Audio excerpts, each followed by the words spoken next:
வணக்கம்.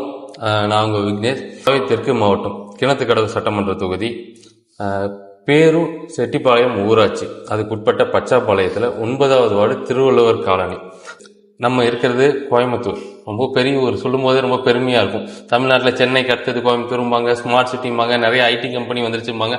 ஆனால் இங்கே அந்த இடத்துல அப்படி இருக்க ஒரு கோயம்புத்தூரில் நான் சொன்ன பகுதியில் பொது கழிவறை கூட சரியா இல்லாத ஒரு சூழல் இந்த ஊர்ல இருக்கு. கிட்டத்தட்ட அங்க இருக்க அந்த பொது கழிவறைகள் பாத்தீங்கன்னா கட்டடங்கள் சிதிலடைஞ்சு கதவு கூட சரியா இல்லாத ஒரு இடத்துலதான் இன்னைக்கும் அந்த பகுதியில் இருக்க ஆண்கள் அதை பயன்படுத்திட்டு இருக்காங்க.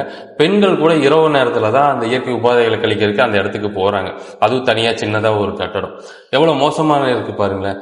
பல இடத்துல பல கிராமங்கள்ல கூட நல்லா இருக்கு. ஆனா கோயம்புத்தூர் மாதிரி இந்த இடத்துல இந்த பகுதியை இந்த தொகுதியை பார்க்கறதுக்கு இங்க இருக்க அதிகாரிகளுக்கோ ஆட்சியாளர்களுக்கோ நேரம் இல்லை. சோ எல்லாம் கேட்கறாங்க, இந்த பிரச்சனைகள் சொல்றீங்களா, இதுக்கு என்ன தீர்வு? தீர்வு சொல்றதுக்கு தான் இந்த அரசை நம்ம தேர்ந்தெடுத்திருக்கோம். அரசும் கலெக்டரும் கார்பரேஷன் கமிஷனர் இவங்கெல்லாம் தான் இதுக்கான தீர்வுகளை சொல்லணுமே தவிர இத நம்ம கடமை என்ன, எதிர்கட்சிகளோட கடமை என்னன்னா மக்கள் என்னென்ன பிரச்சனைகளை அனுபவிக்கிறாங்க அதை வெளி உலகத்துக்கு சொல்லணுங்கிறதான். அதைத்தான் தமிழக வெற்றி கழகம் கோவை தெற்கு மாவட்டம் தொடர்ந்து சொல்லிட்டே இருக்கிறோம். அங்க நான் சொன்ன இந்த மாதிரி பொது கழிவறைகள் பிரச்சனை ஒண்ணு. ரெண்டாவது, அங்க ஒரு சாக்கடை போகுது. சாக்கடைன்னா சாக்கடை இல்லைங்க, அங்க இருக்க சாலைகள் தான் சாக்கடையா இருக்கு. அந்த சாலைகள் ஃபுல்லா தண்ணி தேங்கி கொசு ஃபுல்லா சேரா இருக்கும். அதுல நடந்து போறவங்க இருந்து சைக்கிள்ல போறவங்க வண்டியில போறவங்க நிறைய பேர் இருக்காங்க.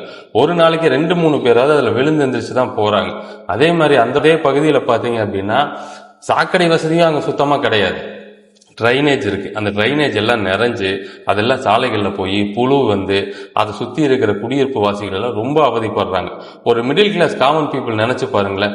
நம்மனால உங்களால எல்லாத்தினாலையும் ஒரு 48 மணி நேரம் அந்த பகுதியில நம்மளால வாழ்ந்துட்டு வந்துட முடியுமா?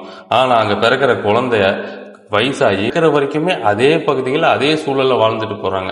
வாழும் போதே நரகத்துல வாழ்றதாங்க இந்த மாதிரி அமைப்புகள் இருக்கிறது. சோ இத தமிழக வெற்றி கழகம் கோவை தெற்கு மாவட்டம் ரொம்ப பணிவா இந்த அரசாங்கத்தை கேட்டுக்குது. அந்த பகுதி மக்கள் பாவம், அவங்களுக்கு நீங்க உடனே இதுக்கான தீர்வை சொல்லுங்க. இதுக்கெல்லாம் பெரிய செலவாக போறதில்ல.